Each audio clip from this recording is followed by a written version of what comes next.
workshop 2, active father and parent sharing.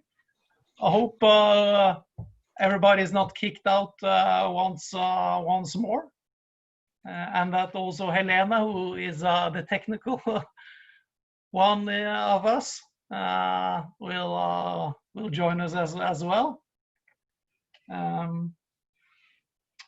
So in the chat, I have Are Såstad with me, the manager at Reform Resource Center for Men. So I encourage everybody to chat parallel to the panel. Yes, I think it's a very interesting set of speakers we have today about the importance of fathering after divorce, how to support fathering in Sweden, Switzerland, Britain, and Latvia, and also get to hear about grandfathering, research area that is totally new to me. So I really look forward to that.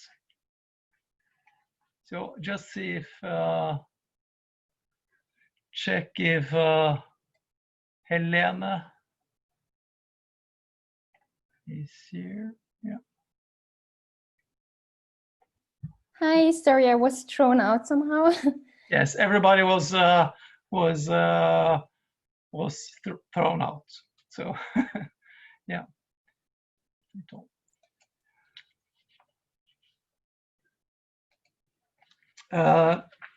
So to put a frame on the workshop, I believe, and many agree with me, that there has, for 20 years, there has been a fatherhood revolution. Fathers are taking a stance against their an old idea of fathering. Shall we see where we're taking a stance against distant and authoritarian fathers, wanting more equal relationship with their partners, wanting to have contact with their own feelings, to be emotionally available for the kids, and learning the kid to know their kids when they grow up.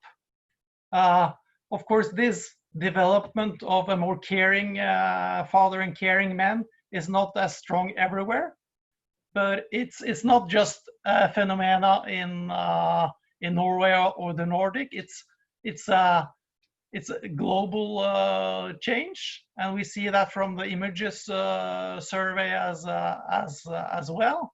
What is maybe different in Norway is that we have policies that promote active fatherhood. So we, from the time use studies, we see that this is happening in practice as well.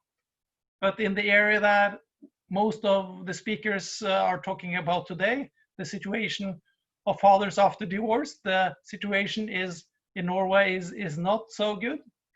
So I think how to push this fatherhood revolution further to make it practice and real is very important question for discussion, and that I think hopefully we'll return to at the end.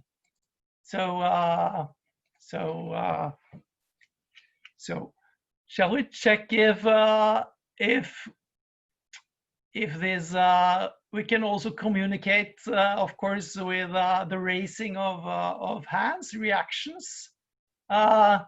Who amongst you will agree that there has been a fatherhood revolution in your country the last 20 years? Thumbs up, everybody who thinks that. Yeah.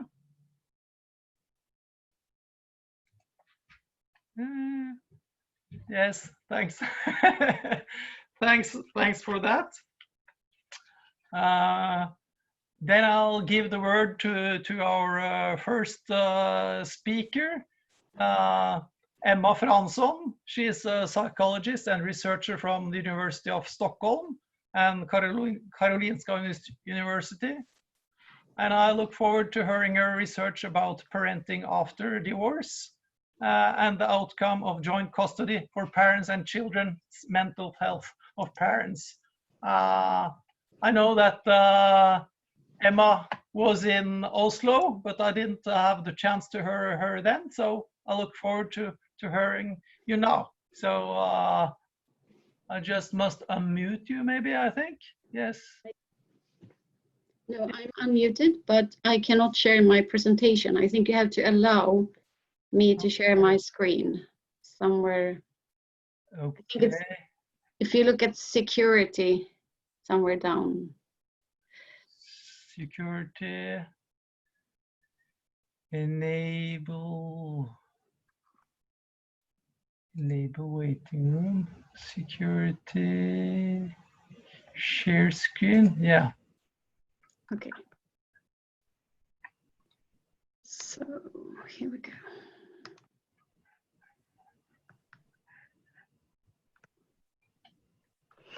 Okay, thank you so much, Ole, for that introduction. And I will talk to you today about parents' experiences of shared parenting with young children and results from the Swedish context. And mostly today I will talk about findings that come from a project that we call the Elvis Project. It comes from the Swedish word for shared parenting, or for like alternate living, that is växelvis boende. And within that name you can find the name Elvis. So if you're interested, you can email me afterwards, or you can look at the website we have or so. And most of the studies we have done within this project regards mental health of children. So we've performed about 10 studies during the past 10 years on school children's well-being in different family forms, but focus, of course, on shared parenting. And from the last 5 years, we've been more focused on younger children. So today, that's what I'm going to focus on and share with you. And please interrupt me or talk in the chat and say that you want to have a question or something if something's unclear or so. So lately we have published some studies regarding the younger children, and actually the top one is not yet, it's under review, so it's not published yet, but it might be interesting for you maybe later to look at. So, but the Swedish context, like the Norwegian and other Nordic countries, shared parenting or joint physical custody, as we have called it in many of our studies, has grown in popularity, so to say, during the past decades. So among children with divorced parents in 2013, it was about 35% who had an equally shared arrangement where they were sharing the time between the mother and father's house. And I think now it's more up to about 40% of children with divorced or separated parents who live about equally much in each parent's home. And for those of you who are not familiar with the Nordic and Swedish context, just briefly, why is this so in those countries? Well, parental leave, for instance, have been gender neutral for a long time. So since it was started in 1974, it's been possible to share the parental leave equally between mother and father. As in most countries nowadays, a large proportion of the Swedish women are enrolled in the workforce, and to enable people to work while having children, it's also, the preschools are partly paid by the taxes, so it's not that expensive and it's easy to find a place, and 84% of the young children participate in preschool. So then when people divorce, they already have a base for a gender neutral, or at least somewhat equal relationship that they want to continue with after divorce. Another thing that we can see is that the distance between divorced parents have decreased over the past decades. So separated parents tend to live quite close by.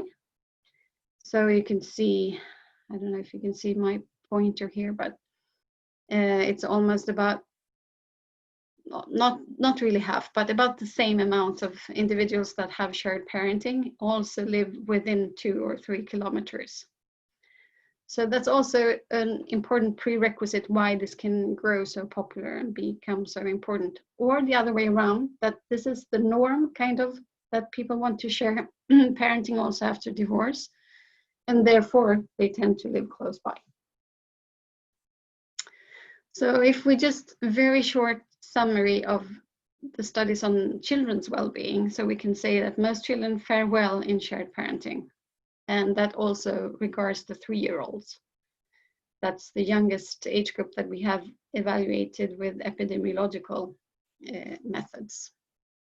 So usually it looks a bit like this, that if we think that people or children in the intact family or living with both their biological parents, if that is the reference, we just compare with them, then we have a slightly increased risk of mental ill health in the group living in shared custody arrangements.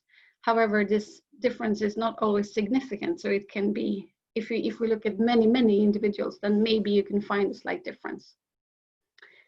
If you have children living mostly with one parent, which is usually, in most cases, the mother, you can have a slightly increased risk of behavioral problems, for instance, if you look at 3-year-olds. And if children who live only with one parent, we find an even more increased risk of behavioral problems. We should still remember that these numbers are quite small and most children develop normally. But if we're just interested in the effect of this, that's what we that's what we find in most of our studies. However, recently we're also interested in why these differences come to be. And then we have been looking at a factor that we could call co-parenting. So if we, well, I have to move away all the pictures. If we include co-parenting quality, so to say, so how parents cooperate, how they promote each other, even if they're not in the same room, for instance, then we can see that the differences that the normal kind of range of developmental or behavioral problems that we see, it's mostly explained by the co-parenting factor, which means that also children living in intact families, if the parents do not cooperate, the children have a higher risk of having behavioral problems. However, if they do not have, if they do cooperate well or they co-parent well, it's no difference between shared parenting and living together all the time. So we thought that was interesting. Now, yeah, that's just a summary. So we, as I said, we see this kind of dose response. So if you have good contact with both your parents, the behavioral problems are lower than the less kind of you have an equal contact with both your parents. Then of course there can be other reasons for this. It could also be that families with big problems or psychiatric illness and so forth end up in the other end where they do not meet their children so much, and the reason for not meeting the children is also the reason for the behavioral problems in the kids. That was a quite quick just conclusion, that it's not, of course, always about the living arrangement. It could also be other factors that was before. However, today I'm mostly going to talk about the experiences of how families who have this shared parenting arrangement with small children, things that they experience that has been promoting or has been good for them. So sharing a bit how you can make this work. And this comes from an interview study that we have performed with parents with equally shared arrangements for their children aged up to 4 years of age. We conducted the interviews on telephone with 46 parents, and it was not couples, so it was individual parents. So we didn't kind of confirm their situation with the other parent, we just listened to people who volunteered to participate in our study. and they had divorced or separated when their kids were in mean age 21 months. So it was quite young children that they had in joint physical custody or shared parenting. And the reasons for sharing the parenting with their children, most of them in this study reported that they had a mutual agreement between each other to have this arrangement, while 14% had this after a mediation or social workers had helped them to come to the solution, and 10% had it after a court decision, so it was against one of the parents' will. Still, we could find that most of the parents in the study expressed that this was very much the norm, the thing that they had internalized and that they have been thinking about, like if we ever separate, this is how we should do it. So like one parent put it, why should they live more with one of us when they are children to us both? So this was a bit surprising to us, because as psychologists, we have met many families with lots of conflicts, and now we met parents who just went along with their lives and had shared parenting and no conflicts about it. It was just both of them agreed about it. Did you want? No. I thought there might be a question. So this is another parent who put it kind of the same way. It was our ideology from the start that both parents should be equally important. And of course, that makes it easier. However, it was also parents that didn't maybe think that this was the best solution from the begin with, but after a while they found that, okay, after having the solution, so like this mother said, it's actually more equal now than it was when we lived together. So having these rules, like you split the time between the parents, then yeah, it could also make it more equally afterwards. And they were also talking about this distance between the houses, that they tried to live close by to make this arrangement work. But we also talked to parents who had quite a long distance between each other, and they still struggled to make this arrangement work. And it could also be a change of habits. So one mother said that part of why we separated was because he wasn't an engaged parent, but he is now, and that's great. So it could also be change of things. And then of course we had also talked to parents who developed this practice slowly. So if they felt that one of the parents wasn't very much involved in the beginning, and most often that was the father, but we also had some same-sex parents that we interviewed. And then of course, maybe you don't have a 50-50% arrangement from the beginning. You have to make this work gradually. So some of the examples that I wanted to share with you regards some tips that they had to promote the relationship between the parents, but also make it good for the kids. So one thing was to use, now maybe this is a very Swedish short, the MMS. It's picture messages that you send. So, I mean, if you have a very young child, maybe you cannot telephone him or her and ask, how are you today? But you can ask the other parent to send you pictures to make you trust that they have a good time. And also parents who have a hard time meeting each other without getting in conflict, they found that it was better if one of the parents left the child at preschool and the other one picked it up, so that they didn't have to meet and have an argument in front of the child. And also to try to make the relationship more business-like. Also, if you cannot communicate live without starting to argue, then maybe you should just communicate through emails. And some parents, they also use like a child's diary, so they could write something about what happened during the stay with that parent, and then send the book together with the child. And if they didn't feel comfortable with phoning the other parent and telling about what's happened. Also, some of them used some mobile apps. For instance, you could put in all the expenses that you had regarding the child, and then you can calculate like who should you could also have different percentages. Maybe one parent has a higher income and you decided, okay, you pay 60% and I pay 40, and then you could get help from these systems nowadays. And one of these mobile apps was called Two Happy Homes. And many parents pointed out that it was good with flexible schedules. So maybe they had to change them over time. And many of them wanted at least to start off with frequent moves. And the most popular schedule was the 2-2-3 schedule. So that also makes the changes. So every other weekend is, let's say, mother weekend, and the other is the father weekend. So you don't always get the same weekdays. Also, other parents experienced that every other week was a good system for them. If they felt that the frequent moves was also very much of frequent goodbyes, and if they didn't feel comfortable with that, or they felt that their child wasn't comfortable, they sometimes used the longer periods even with the young children.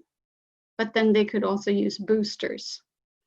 So that could be that the other parent comes for dinner, or if you don't want to meet with the other parent, one day a week in Father Week, mom picks up at preschool, and you can have, so you don't have the whole week without seeing each other. Or you also have a stayover at the other parent during the first parent's week. So it could look a bit like this. So if you have the different colors for the different parents. So it's always alternating, like the weekends. And if you have a booster, now the booster is here on Tuesdays. And now I don't know why it looks like I'm in the dark. I'm really not, but well, you just have to bear with that for now. Okay, my 15 minutes are up. I just briefly, quickly mention that they also talked about routines. So maybe we could take this one example, that one father told us about how his kid had this plastic duck, and he used to have it in the bathtub. And so the father always prepared that the bathtub and the duck was in place when his son came back, and the first thing he did was go directly into the bathroom and say, is the duck still there? Yes, it's still there. And that made him at home very quickly compared with other routines that they had tried. So yes, we have other things, but I'll just also briefly show you my research team. So, and we have collaborations with other people as well, and oh, that's an old Swedish picture from the commercials in the 70s. I didn't know I had that before any kind of empty picture, but I end with that, I think, and then we'll see. Emma? Yes? Thanks a lot for your presentation. I think it was very illuminating. I have a question. You differentiate between three ways of starting up to have a shared physical custody. Did it work just as well all the ways that the startup for what was kind of originating the arrangement? Could you please, what 3 ways did you? It was a court order, it was mutual agreement, and it was it was meckling. Yeah, that's a very important question.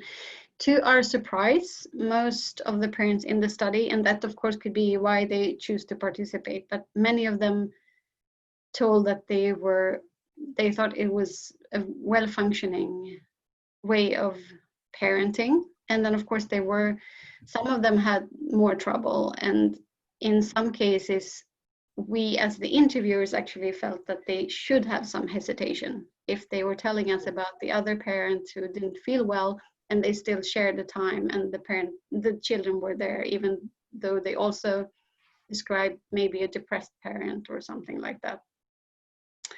So it was a range of experiences. However, if we exclude the ones that also described kind of psychiatric illness, I think the take-home message was that you can make this work with, but it's not easy always. You could have reactions from children, you can have reactions from the other parent. We also have the community that could react differently. If you have a very young child, and yeah, people can have opinions that you have to deal with. So it was lots of these experiences that they shared with us. And yeah, I see in the chat that I can put the link to our homepage, and there are 2 of the studies that describe this more in detail. Yeah. I'm just going to try and put my lamp on and see if that helps. That I will look give the word to our next speaker, Anna Tarrant, who is an associate professor at the University of Lincoln in England. She's a researcher on men and masculinities, family life, young fathers, and of course, grandparents. She also is an expert in qualitative research methods. I myself have met some truly fantastic and involved grandfathers, and I'm eager to hear now how is it that grandfathers fit into this parenting maze. So the floor or the screen is yours, Anna. Thank you. Thanks very much, and thanks for that lovely introduction. Before I start, my voice has been going for the last week, so I apologise if I'm a little croaky. It's not my normal sound. So first of all, thank you for the invitation to speak about my research today. As mentioned in the introduction there by Ola, I have a history of researching men's care responsibilities across the life course, and actually I've gone a bit back to front, if you like, in terms of the ageing perspective. So my doctoral research in the UK was based on the contemporary experiences of grandfathers and their involvements in caregiving. It moved on to look at caregiving by grandfathers in low-income family contexts.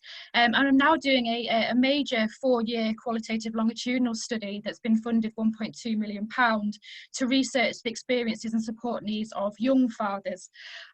So I'll give a bit more information about that towards the end of the presentation, and I'm more than happy to take some questions on that project and some other work that I've been involved with. But for the purposes of this 15-minute presentation, I'm very much focusing on grandfathering and involved grandfathers, as you say. So I'll just make this a full screen. Apologies, 1 second. It's underneath my my Zoom screen. There we go. Can everyone? Oh, it's crashed now. Sorry, 1 second. Technology issues. Right, can everyone see that okay? Lovely. So very brief run through and some context then to contemporary research about grandparents. So we know that grandparents globally are taking on much more significant roles in raising the next generation, and that is occurring in countries across the world. And obviously there's some variation in different world contexts in relation to how that happens and how that occurs. But essentially that's linked to an unprecedented rise in the numbers of grandparents who coexist with and interact for longer periods of time with their grandchildren. So population ageing, improvements in health support mean that grandparents and grandchildren basically get to spend more time together. We know that grandparenting evolves as a result of socio-demographic and also economic change as well, and often in line with grandparents' own agency. So while we've got these broader structural patterns and trends that influence the extent of involvement that grandparents have with their grandchildren, grandparents themselves also negotiate the extent of their involvement in family contexts. There's a great deal of evidence to suggest a great deal of diversity, as might be expected, particularly in terms of gender, age, geographic locality and mobility, and also marital status and lineage. And in my qualitative research, certainly around grandfatherhood, we see a great deal of that diversity, even in very small samples. A significant point in terms of the research that I've been involved with is that under different welfare contexts and of course family circumstances, grandparents perform a variety of caring roles, and again with varying degrees of intensity. So one thing that I differentiate between in this particular presentation is how grandfathers in different socioeconomic contexts come to be involved in their grandchildren's lives, and then how they theorise that and how that is discussed in terms of their own identities, particularly as older and ageing men. And finally, in the UK context in particular, and again, this varies across country contexts, we've seen a rise in intensive grandparenting. So Utrata talks about this in the Russian context and matrifocal context. But in the UK, grandparents have been described as unsung heroes. So 6 million of them have been identified in 2014 as saving Britain more than £7 billion in childcare costs. So basically, being very active in terms of the childcare they provide to support parents to go to work. And if you know the UK context, we're a dual earner society, and increasingly we do have to rely on grandparents in a context where the welfare state's been reduced, particularly under the context and auspices of austerity, and also because of a lack of affordable childcare often that's increasingly less available. So just some background there. In terms of the research that I've been involved with and the studies that I'll be talking about today and basing my conclusions and my arguments on, my doctoral research started in 2007 actually, so it's way over a decade old now. I interviewed grandfathers in very middle class resourced contexts. Many were retired and had histories of stable employment, but there was some difference in diversity in terms of who I spoke to. Some were still in their 50s and still employed and were balancing grandfathering and grandparenting alongside their employment, but predominantly they had more time available to spend with their grandchildren. I then moved on to work at the Open University in the UK and was involved in a study that looked at grandparents who were accessing an advice and advocacy telephone line with the family rights group. And essentially they were involved in or brought into child protection contexts. So grandchildren who had been identified as having experiences of neglect or abuse, the grandparents were being called upon to step in and provide family and friends care, which we call kinship care in the UK. And very often they found this very difficult to manage. The systems were very difficult and challenging for them, and they very often needed a language to be able to work out whether they could afford to take on the care of their grandchildren, and also what the consequences would be for them if they decided that they couldn't. And it was here really that I was sort of introduced to a very different kind of grandfathering to the grandfathering I researched in my doctoral study.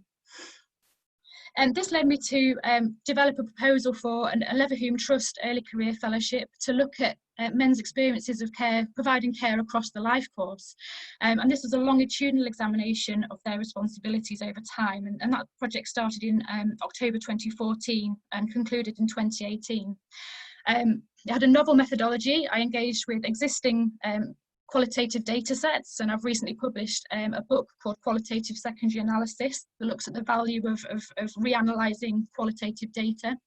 And I analysed data from a study called Following Young Fathers, which looked at the support needs of young fathers under 25, and then another study called Intergenerational Exchange, which again looked at families in a low-income estate in a northern English town that included high rates of intensive grandparenting and grandfathering as well.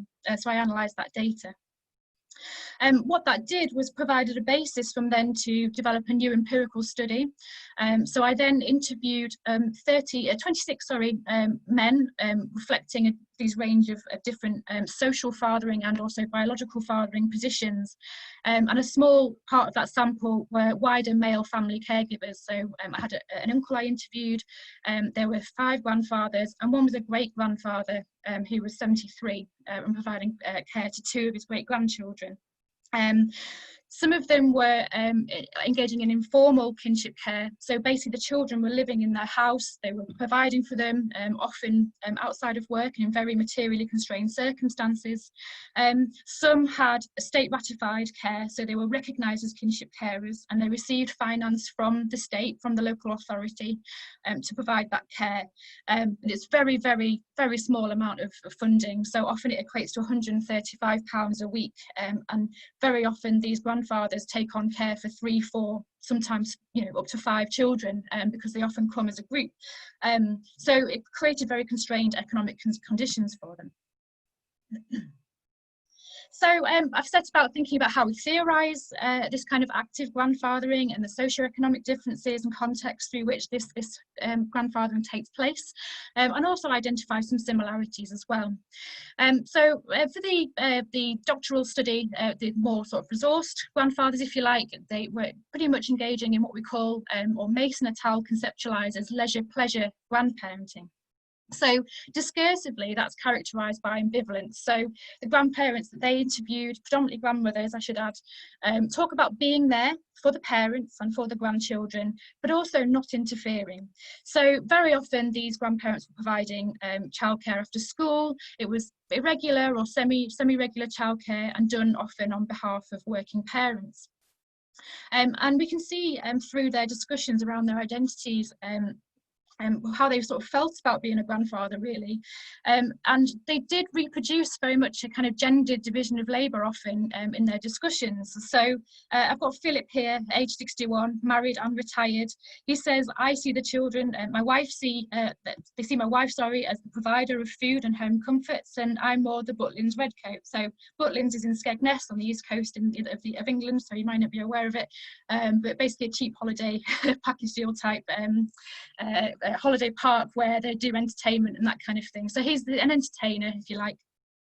I always take them swimming, riding their bike on the prom. My wife does, I suppose it's an awful thing to say, but does the more domestic things. Bill, age 70, also married and retired, says, look, I'm the man figure, aren't I? My wife's more involved in the domestic things. She'll do mending for my daughter-in-law, particular gift at cooking. I like taking them and playing football with them at the moment. My granddaughter likes being picked up and cuddled, which all little girls love, you know. So really interesting gendered distinctions there. One of the arguments in the debates around grandparenthood particularly is that we can also see change in men's identities, and perhaps a softening and a shift towards more caring masculinities. And it replicates theorization, if you like, around aging masculinities as well, which is an area that I published quite heavily around following my PhD. And what they talk about is a kind of intergenerational transmission of gendered identities. So here, Arnold, age 65, married and again retired, talks about observing the practices of his son and son-in-law.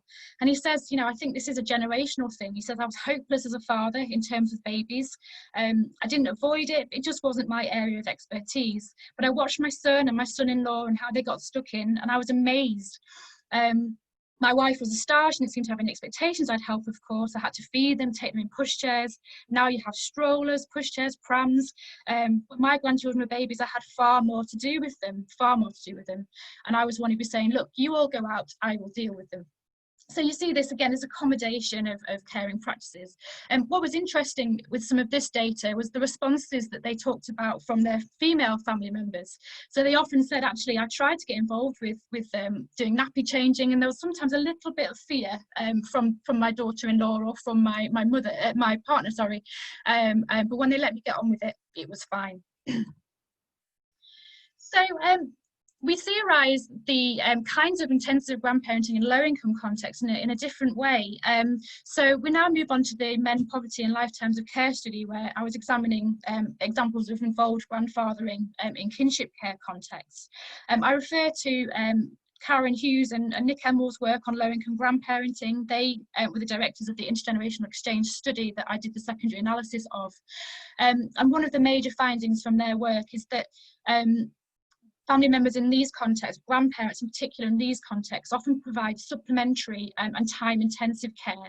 And they place this in policy context and suggest that actually this kind of care is often invisible beyond the family, and often results in complex and difficult engagements and dependencies on health and social care providers. And that married with the findings that we developed through the family rights group research. So this is Sam. He's age 51. He's a grandfather. He's a primary caregiver, so he's single, and he took on the care of his very, very vulnerable grandson who was born prematurely. He'd presented with green stick fractures, and he spent several months saying to social services, I'm really concerned about this child. He talks a lot about social services being biased against him, saying we can't prove it's not you who's abusing the child, even though you're the one raising the concerns. But essentially he manages to get social services on side. He's really involved in community type activities. He worked at a boxing club and supported young men in boxing, and then he had to use that kind of cultural capital in his locality to be able to get the judge and the courts on his side. Anyway, so he says, my grandson's changed my life entirely. When at first I say it was hard, we were a bit skint, you know what I mean, and everything else. Now it's made me more successful in every department. I think just because I'm happy in myself and the situation, but that wasn't always the case. When I first got him, I'll be honest with you, it was hard. And I lay there many times on a night after he woke me up like 40 times, just because he wants his dummy putting in, or he wants to get in bed with me and he wants to be poking my ears or sucking on my cheek. I'd go, have I done the right thing? So this is such a lovely saturated quote, you know, really highlights the challenges of trying to mitigate the effects of abuse and neglect that was experienced by his grandson, alongside the financial costs, but then also the emotional costs as well. And of course, it also has emotional value for this particular man as well. Going back to the kind of theorisation around new grandfatherhood, it was certainly not the preserve of more resourced families, and I saw it emerging in the context of this data set as well. So here we have Pierce, who's 57, a primary caregiver, and he is still married. So again, quite a different position really. He took on the care of 2 of his grandchildren, again, who were presenting signs of neglect and abuse. And Pierce was very specific about saying, this is not, you know, my son's failure is not my failure. So there's a really interesting intergenerational tension there. But he says, I was having a stressful job. So I said, I'll jack it in, I'll quit the job. I'll look after the kids. But it was a massive learning curve because I've never done it before.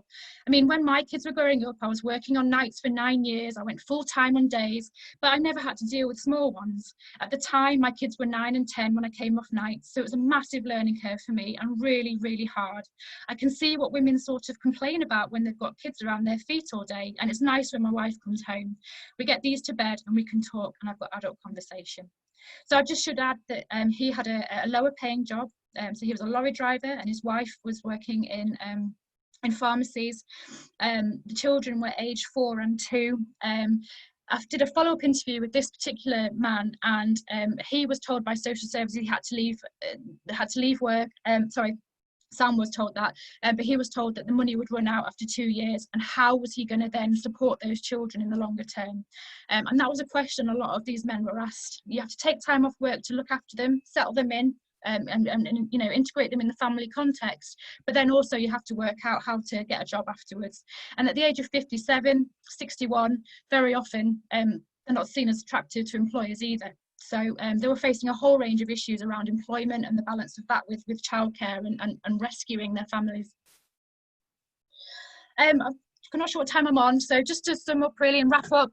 So active grandfathering is an evidence across the life course and in different socioeconomic contexts, and I've had to do a lot of work to challenge methodological assumptions around how we reach and speak to men, particularly about subjects that aren't necessarily deemed to be for men. So I'm very critical of that and challenge that a lot.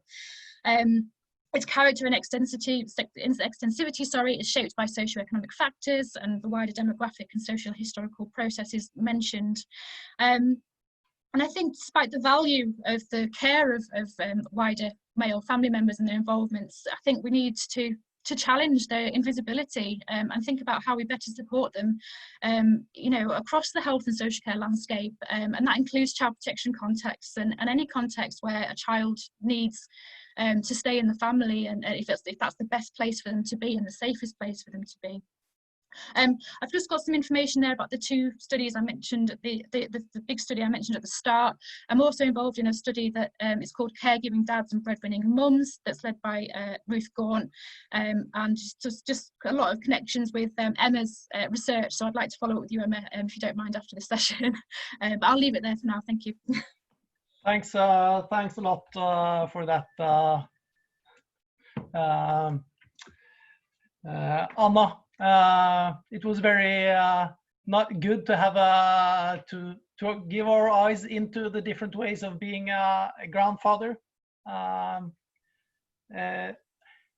We was started late, so I think if everybody can have their presentation. We'll not have any room for discussion. So therefore, I encourage everybody to use the chat for discussions and questions on the way to each other and to the speakers. And the speakers, if possible, to integrate it in their talk. So, and we can maybe keep the room open a little longer, so that everybody can answer the questions, those that get answers to their questions. So I think that is the best way forward. It's not nice if someone will not get the time to present their themselves. So then to the next speaker, Markus Teunert, who I'm happy to have met. Markus is the director of the Swiss umbrella organization MENNER. He's an activist and thinker in the field of men and masculinities. I know he's an excellent speaker who have had the privilege to hear on previous ICMEO conferences. So Markus, how is the situation for fathers and children after divorce in Switzerland, and how is it in your mind? How can the situation be improved? The screen is yours, Markus. Thank you, Ole. You're too kind with your introduction. So I will open my screen for everyone. So does this work? Looks like, huh? Perfect. I'm putting a focus on the political situation, or specifically how to deal as progressive men's and fathers organization with the legal situation around child custody rights, which is quite a difficult situation, as you all know and can imagine. And yeah, I brought some lessons learned, some thesis with me about Swiss experience.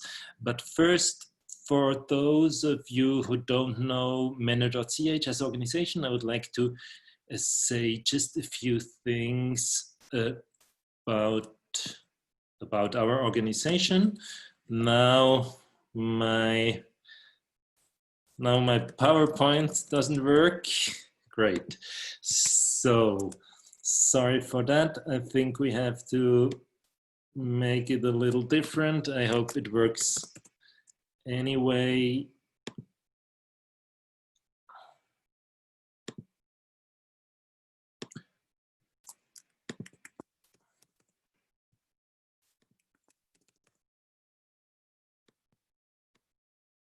Is that okay, more or less? Not perfect, but I think it should work. Sorry. So MENNER.ch is the umbrella association of progressive men's and fathers organizations in Switzerland, founded 2005. Our conceptual framework is derived from Mike Messner's Politic of Masculinities, 1999. He was stating that every time when we have a look on men and gender equality, we have to take into account three different perspectives or issues. First, privileges men do have, costs which are connected with male privileges and inequalities within the group of men, stating that within the center, the dynamic center of this triangle, that's the place where progressive contributions of men towards gender equality can take place.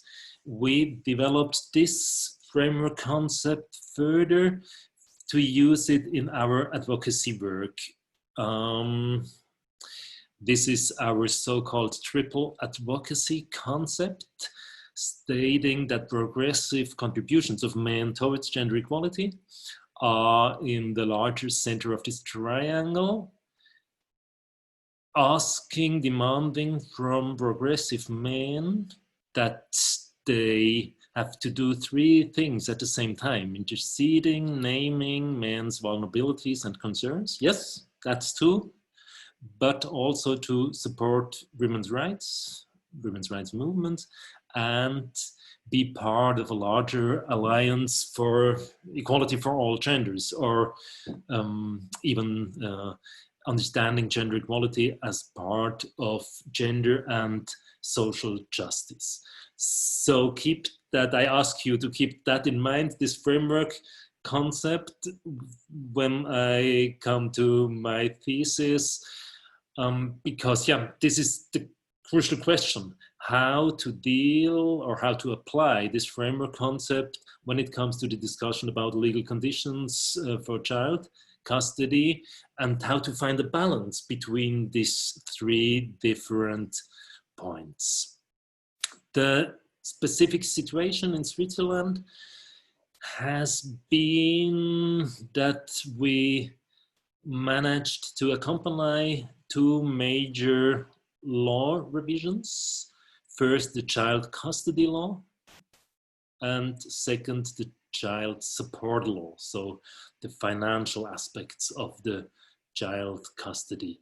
Very briefly, the situation before has been that a shared child custody was only possible if both of the parents were accepted that. What led to the situation in reality that there have been many angry men experiencing that women, the mother who did more of the half of childcare, had some kind of veto right, hindering him from staying an involved father after separation and divorce. And second major issue, there have been a huge difference between the legal conditions for married couples compared to non-married couples. And the main goals have been to find a solution that the legal conditions are the same for married and unmarried couples, and that the legal conditions may contribute to gender equality even after divorce and separation.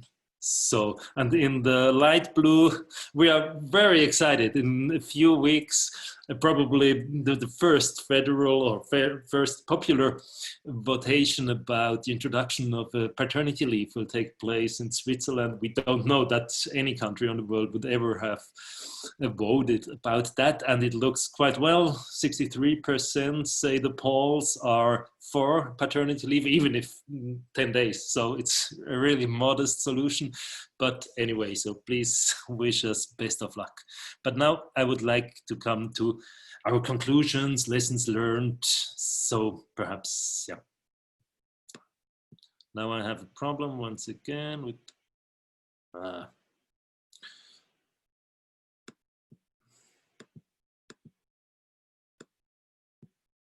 so, okay. The problem, crucial challenge for us: how to deal with the demand for a gender equal law revision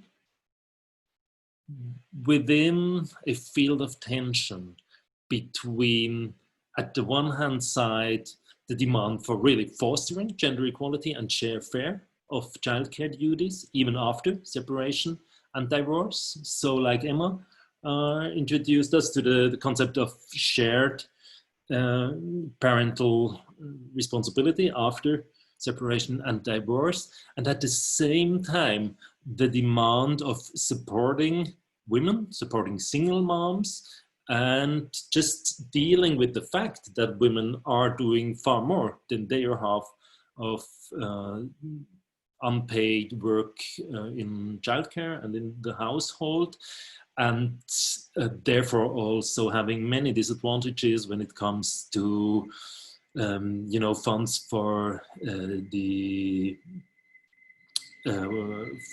retirement, for example, or just salary, wages, the problematic. And our question was how to deal, or how to move forward within this field of tension. Our lessons learned. 8 points. First, as you all are aware, but it proved to be really important to say, when we talk about legal conditions, when it comes to separation and divorce, it's basically too late. So gender equality begins much, much earlier, at the very beginning, when it's about who cares for the children after birth, after the foundation of the family, and political reglementation should anchor there. For example, with the introduction of a paternity leave.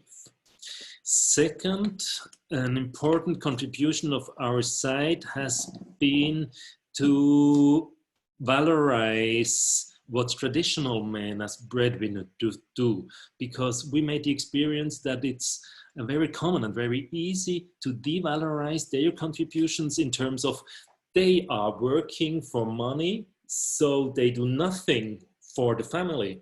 And this is an obvious contrast to the perception of these men working in the office or wherever, but doing work for a salary for the family, but yeah, obviously not in the family.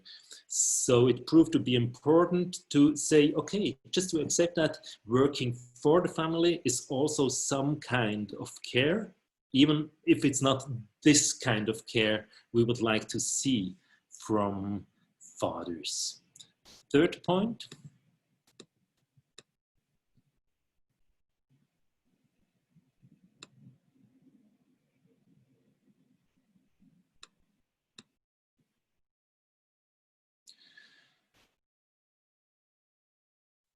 Legal conditions as they were in Switzerland proved to be a really strange mixture of some kind pro-women, so supporting women, single moms, and unfair share of childcare by the men who have the political power.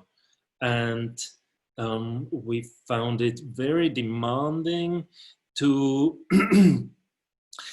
take these political views of conservative men in a critical perspective, stating that there has to be a way to find legal conditions that even traditional men find a way back into the family after separation and divorce. I will come back to that point afterwards. Fourth insight, it's important to distinguish not every angry man is a men's rights activist or an anti-feminist. And it does make sense to stay in contact with the moderates of these fathers activists, because they share a basic conviction that a child needs both parents, and that share fair is a good thing, to put it very simple. So we learned that there is a high risk to fall into a black-white logic, stating, oh, these angry men, angry fathers are all our enemies, because, so partly it's true, yes, but it's not true for every of these activists. So some kind we had to learn to make a divide et impera also, just to split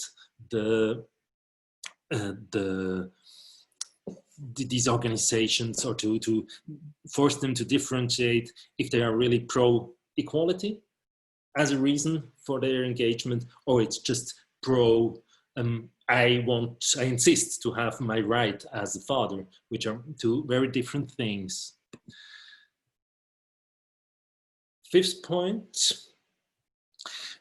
within the political debate, and in particular within the political discourse, we led with progressive women's organizations and gender equality institutions. We had to learn that there's really a great risk that you argue about who has which right, or how can you share 100% of the right on the child fairly between the two parents. And this mindset of how do we share the right on your child doesn't really lead nowhere, except into not so nice fights. So our lesson learned is that we have to stop to dispute about how to share right, and put a new question into the focus, that is how to reorganize the family system under changed circumstances. And of course, the child's well-being as the center of attention.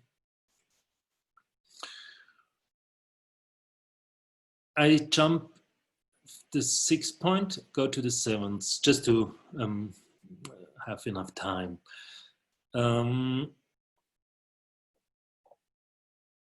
There has been a funny situation when we asked for, so no, I have to put it from the other side. We found a good acceptance of the idea that shared custody and shared parental responsibility after divorce and separation is okay for the fathers who have been involved with their fatherhood before separation and divorce. But we found it very difficult for our partner organization, in particular the Umbrella Association of Progressive Women's Organizations in Switzerland, Alliance F, to accept that there could be also a legitimate perspective for traditional men, breadwinner men, to learn from the experience that their model failed. But yeah, this is really a fragile, a sensitive field. So the guy who worked 120, 150% for his family, but also for his self-interest, and takes note that at the moment of separation and divorce, that this is not the model he wants to continue. This is not the way he wants to stay with his family as just a weekend daddy and 1 week vacation once in a year. So does he have a right to learn? Does he have a right to change his mind and to change his way of life? That proved to be a really, really hard question. It's no yes or no question, as we learned. But it's just very sensitive to discuss, and it just needs time and space to discuss, because it's so easy to fall into a man versus women dispute. And this is the last point, and perhaps the most important point. It's not about men against women, fathers against mothers, but it's about men and women, mother and father, asking for gender equal legal conditions versus men and women defending gender unequal legal conditions, and also fighting for some kind of maternal right to know best what a child needs. But this is also a difficult issue, because if you come at this point, your partner organizations on the women's rights side is threatened to be, well, to get into a field of tension itself, because the organization is forced to distinguish within their own members between these very traditional women defending the maternal rights and the more progressive women defending the right of both of them and the right of the child to have both parents, and yeah, all these gender equality issues. Thanks a lot. Yes, thanks a lot. Are you done, Marcus? Yeah. Yep. Thanks a lot for very to the point lessons learned and dilemmas after divorce. So I think even though the question that you pose is impossible, I think it would be. Could you put your slides down? Yeah, sure. I think it would be nice to have a kind of a poll if we in participants here think it's should fathers have the opportunity to be more gender equal, to take more share of care after divorce, that this should be a possibility for men or not. Those who think that this should be a facilitation, we should try to facilitate for a more gender equal role also after divorce, raise their hands. Or dial, or use the reactions thing. Yeah. So I don't quite see everybody, but shall we see here? Everybody thumbs up who thinks that this should be the opportunity. So.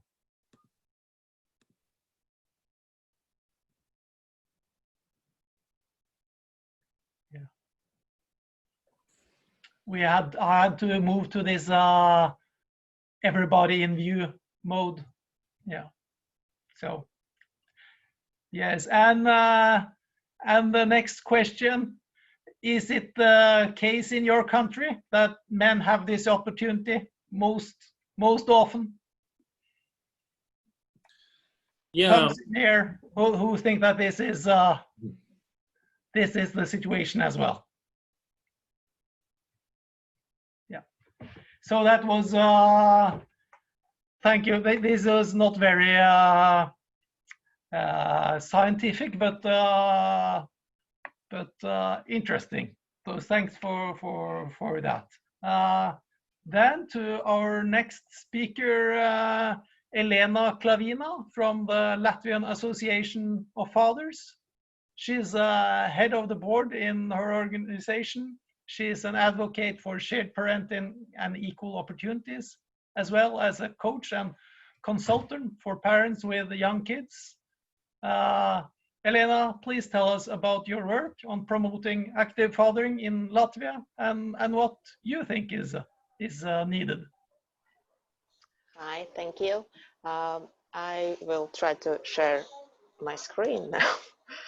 Okay.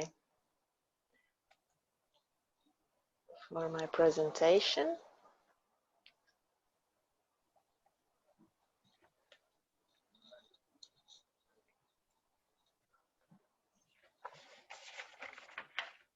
So, is it good? Fine. Okay. So yeah, this is in Latvian Fathers. It's called TAVI, and this is the name of our organization. Thank you, Marcus, for your inspiration. Our work is. I once heard Marcus talking about his about Manner organization, and we copy paste this theme of our work because it was like that. Just Marcus had this theme, and I had this possibility to put our work on the map. So we work with on the base of our work is research and cooperation in national and international level. We work also for changing values and norms, mostly in PR or with media, and also in campaigns about active fatherhood. And of course, we are advocating for shared parenting, for active fatherhood. We try to work, but not so very active for now, with organizations and enterprises. We had experience to work with kindergartens, with teachers, and we work very much with the fathers, with the groups and lectures. So this is our first research in 2016. It called To Help and to Support Latvian Fathers in Family Life. And it was quality research, and we made, not we, researchers made this cognitive scheme of family, where we see in Latvia that mother and her children are the main base of the family, and fathers only is like possible variable for the family, and the best fathers are those who are helping mother to raise her child. So this is how our society in Latvia sees family system. And researchers also asked about responsibilities at home, and so you see that mostly they are overlapping, like cooking or taking the child to school, kindergarten or doctor, doing laundry and stuff. This overlapping, parents said that they are doing those chores who has the time and who has more knowledge or experience. And of course the mother's part is to nurse the baby if she's breastfeeding, and this more esoterical thing like building a sense of home and nobody was able to make sense of what is that. So, and fathers still they are left with all this repair thing or technical thing, and they are repairing cars and water supplies issues and other technical work. So, and this research led us to next research, because in those interviews there came out questions about what's happening after divorce. And in 2017, we made the next research. It's called Dad on, in Latvian, it's Dad on 13%. It's about the 13% is the time of the year what get dad with the children if they go to court. So in this research, this is also quality research, and they researched, they looked on the situations when divorce get till the court system, because in Latvia we have the system that we can also divorce not in a court, but there's easier possibilities. So yes, and results of this research was it somehow gets out from this family scheme in Latvia, how we see family. If father is not included in the family system, like in the core of the family, then after divorce this gap gets wider, and they have not such deep relationships with children, like they don't have this secure, tight attachment or bond with a child. And yes, and also there is this thing in Latvia, like in other countries too, what I hear here, that fathers are not capable to care for children. So this also like a thing in the mind of the society, that they are not capable. So after divorce, of course, where the children will be, they will be with the mother, because she knows best. And as I said, in this research, they found out that fathers get only 13% of time with their children, mostly weekends and mostly every second weekend. And and they need support because they are like miserable after divorce. Mostly they are put in this situation that they need to divorce. They don't see problems in their relationships with a partner, and mostly women are giving in the divorce. So then there was, I don't have this in the presentation, but we had from the result, there was a situation where this payment from the father, what he pays for the mother for caring for children, this money is like a tool for a woman and also for a mom and for a dad to fight with each other. If you don't give me children, I will not pay you. Or if you don't pay me, I will not give you children. Like, and this fight goes on. So, and mostly about this part that fathers get children time with the children mostly on weekends. There is a problem with dads who don't have a lot of money because they have this thought in mind that they need to spend a lot of money on children to entertain them. They don't think that they don't value the time just spending, I don't know, walking in a park or something like that. Fathers can also to choose not to meet or not to make those relationships with the children after divorce because they think that they can't give to the child that what they want or think that they need to give. So yes, we are partner organization, Association Fathers. We are Men Care partner.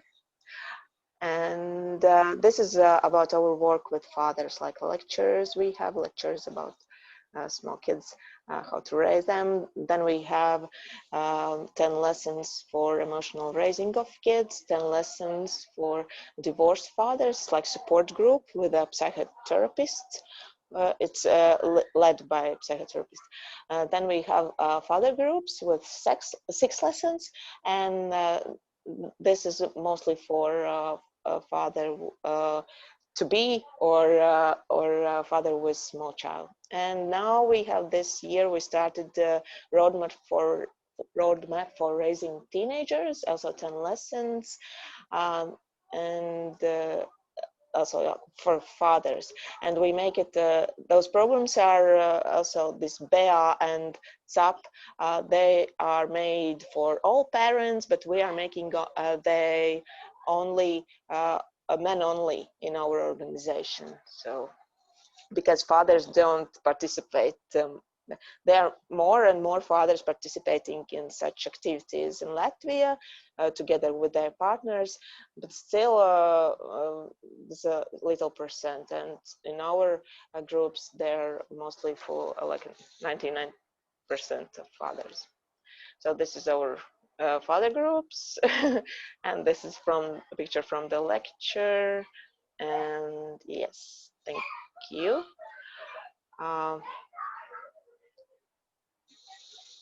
Now I will go back. Yeah. Did you hear me? Yes, fine. Yes, thanks a lot, Elena, for your That was presentation. fast. This was fast. Fast is good. Yes. So you brought another issue into the equation. This part with economics that parents use as part of the struggle to get custody for the children. So I think this is also related to the issue of gender equality. So in this conference, the gender equality, this topic of custody is brought into the conference. I forgot to review got into the conference. So it's made into the gender equality policy. It's kind of a signal, you can say, from the arranger of the conference. While in Norway, custody issues is kept separate from gender equality policy, state gender equality policy.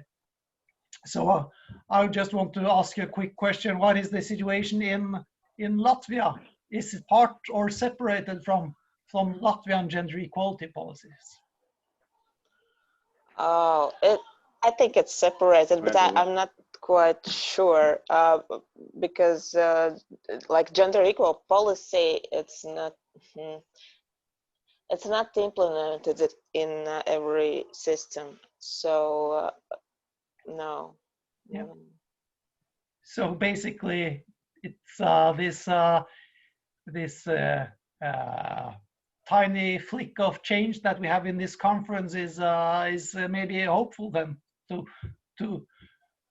connect the two fields of policy making. So yeah, I just wanted to put that out there before we go to the next speaker. This next speaker is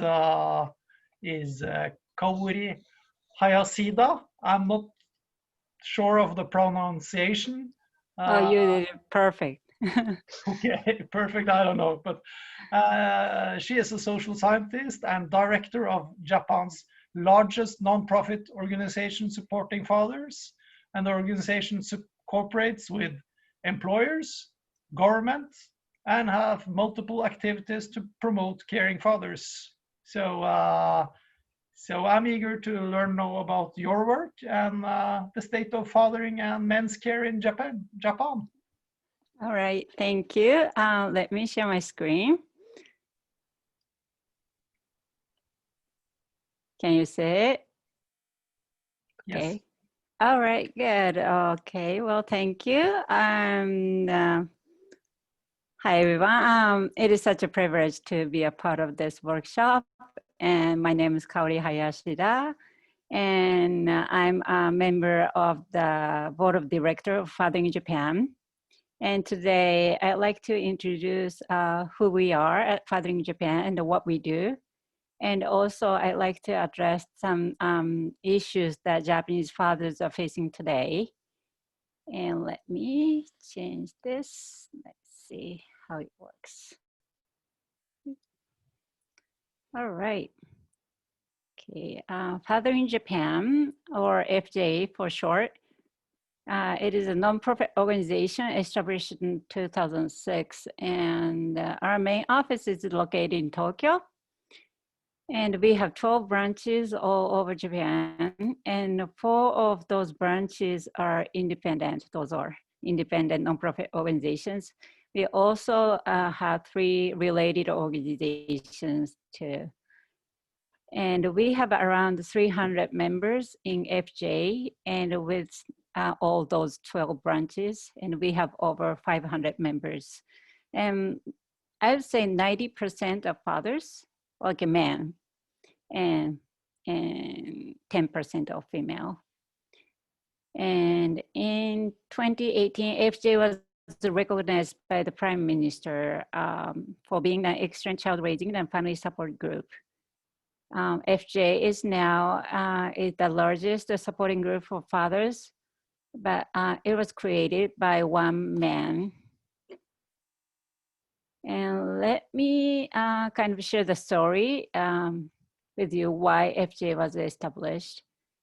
FJ founder Tetsuya Ando, there he is a successful businessman who works for multiple companies, including a major publishing house, and he's also a dedicated father of 3. And he loved literature and music, and it led him to share his time storytelling at the local libraries. And during this family engagement, he noticed that there are only mothers and children in the audience, and there's no fathers. And when he was living at the library, and he noticed that their father waiting outside, bored, and not one smile. And he also noticed that the mothers who were in the attendance with his children at the storytelling, they were not smiling either. So he decided to establish an organization to support fathers' engagement. His desire was to promote enrichment of fathers' limited time with their children as a parent. And in collaboration with the local governments, he gave talks in all over Japan. He told fathers that the active fatherhood would enrich both their families and their own lives. He also developed an online test that measures fatherhood ability, and this activity kind of attracted a lot of media attention. And then fathers who wanted to actively participate in child rearing were minority in Japan, Japanese society at that time. But this minority gathered through the power of SNS. In turn, the FJ community began to grow. And we actually found out that they were not minorities, but they are majorities. And there are lots of fathers who wanted to participate in child caring, but they did not have time, and I think they did not know how to. And meanwhile, Japanese government began to focus on work-life balance. In 2007, they made a charter for work-life balance in Japan. And also the government started the project called the ICMEO project into the 2010.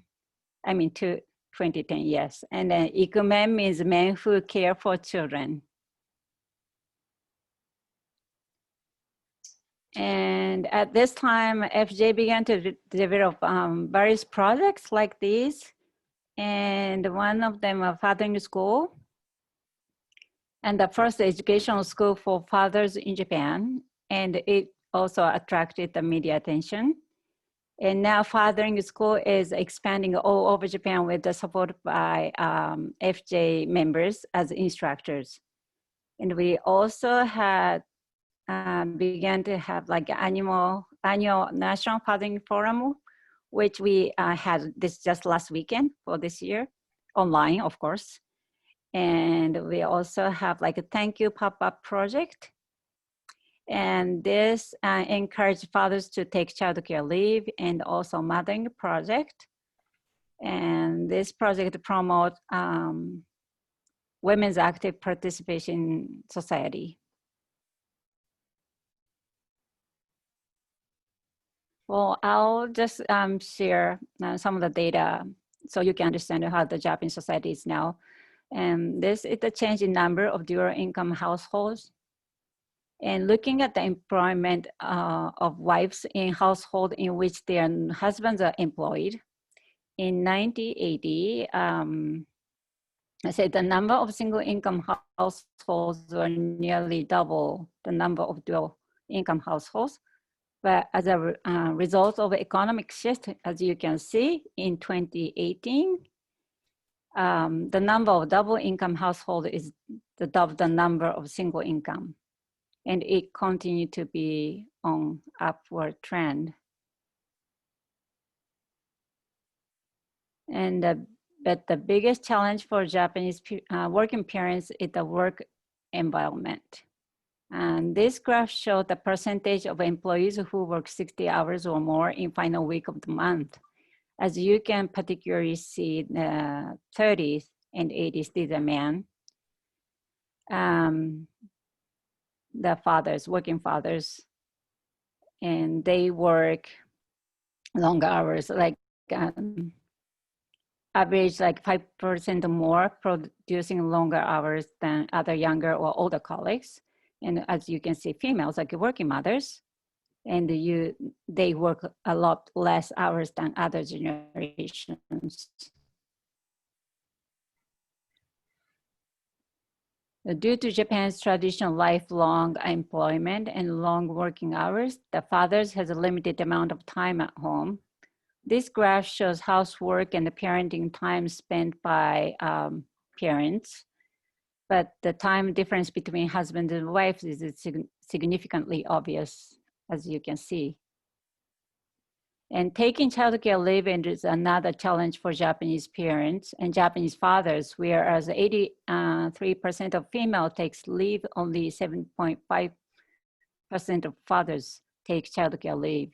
And also, while most female 1 to 2 year leave, and fathers takes 1 week to 1 month.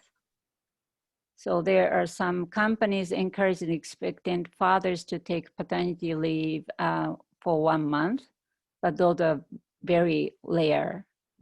And then the survey showed that the 30% of male employees between 20 and 40 with children under 3 said they want to take childcare leave, but they could not to do so due to shortage of staff and high workloads. And these statistics emphasize the persistence of traditional gender roles in which men are breadwinners, well, I would say rice winners, and women are caregivers in Japan. This graph shows the ratio of female to male managers in Asian countries. As you can see in Japan, only 19% of managers are female, which is a lower percentage than in other Asian countries.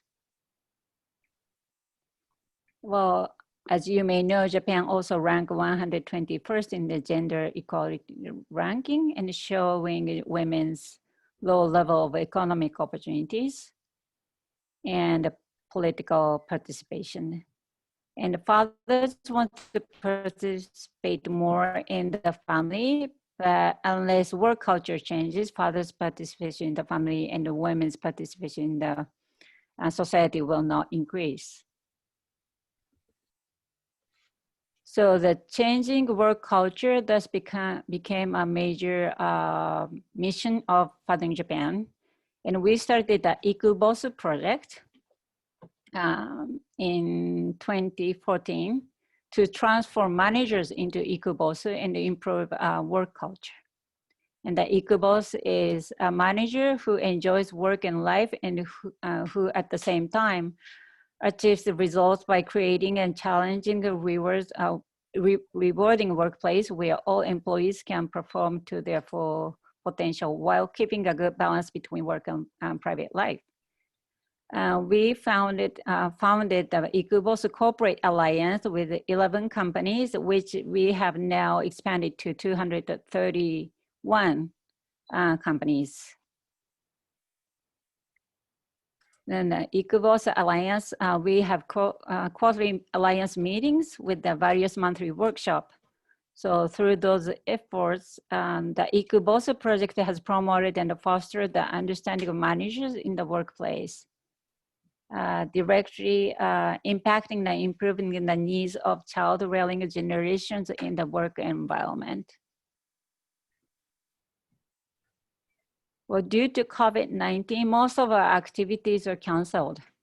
And the parenting classes held by the local governments have also been canceled. So we started providing the online video content to continue supporting the fathers in order to share knowledge and tips and promoting the mindset necessary to become actively participating fathers.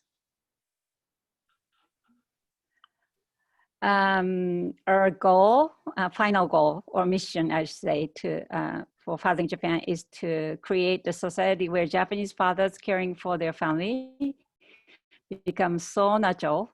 So the Fathering Japan is dissolved. Thank you.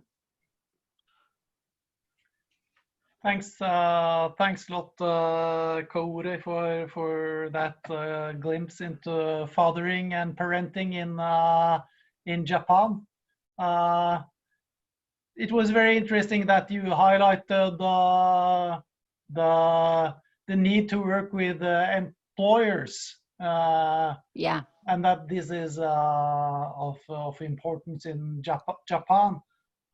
So what kind of measures is important do you think from the employer side, or what kind of employers policy is important to stimulate more working fathers, or improve gender balance amongst the parents? Well, yeah, actually, like policies are, getting better and better. As you may know, like we have the very good child care leave policies, like a government paid policies. But the biggest problem is the atmosphere at the working environment. Also, like managers, those are older, like 50s and 60s, and they believe that the working longer hours would lead them to the success to their business. So they expect the younger generation to be the same. So the younger generations are kind of struggling because like they want to take care of their children, but their managers won't let them to do so. So that's why we started to working towards the companies, working with the companies, so change the working environment.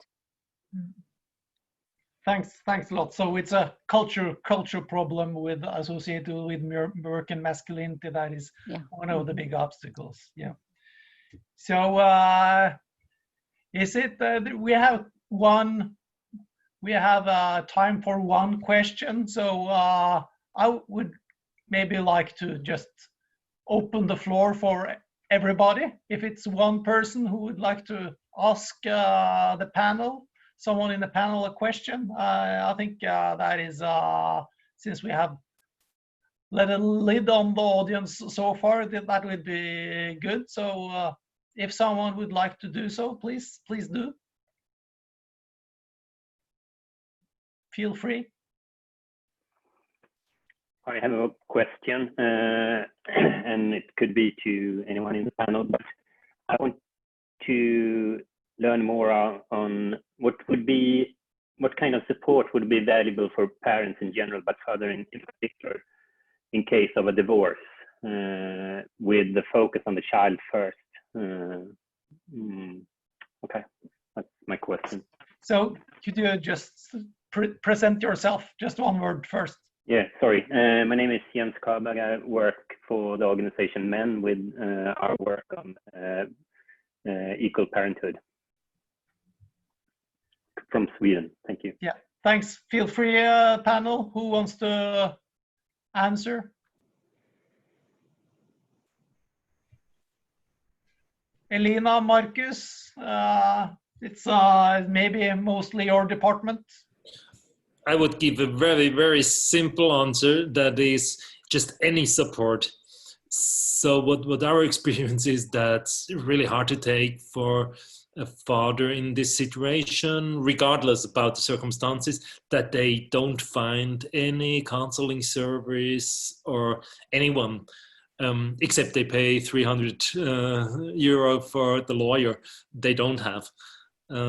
So in Switzerland, we do have quite a rich network of organizations of concerned men and fathers with, yeah, sure, you have to take a closer look, but for the concerned fathers, it's just a huge benefit already just to have a vis-a-vis, someone who's listening and giving some guidance. And our organization can't do any counseling. What I offer is half an hour to everyone, but that makes I have 2-3 calls every week of concerned fathers, and my contribution is just listen to them, trying to take them seriously, and to insist. I think that's my main contribution in practice, to insist escalation is no option. Regardless of everything, escalation is no option. It does make it worse for everyone, for the child, for the relationship, but also for his own paternal involvement. So just keep in touch in some way, keep in the conversation, try to keep on in the dialogue, and take step by step. Yeah. So I just want to stop there and close our session. And I think that was a nice answer at the end there, Marcus. I started with saying that it has been a fatherhood revolution. Of course, it's not happening as much everywhere, but I think it's on the shoulders of the women's movement, and to work together and not be in opposition of feminism and women's rights, but to build on it, not to build conflict, is important. And both we need measures from state. Many of you have lifted that thing, and also we need NGOs like Menner and the examples we got from Estonia. NGOs are needed in this this development. So to push it forward, and it's nice to see that the issue of parenthood after divorce also is an issue on the ICMEO conference. I think we must get the fields together. So I'm hopeful since we are here and discussing it. So I just want to thank you all for your work on promoting active fatherhood and your contributions here today. So thanks a lot.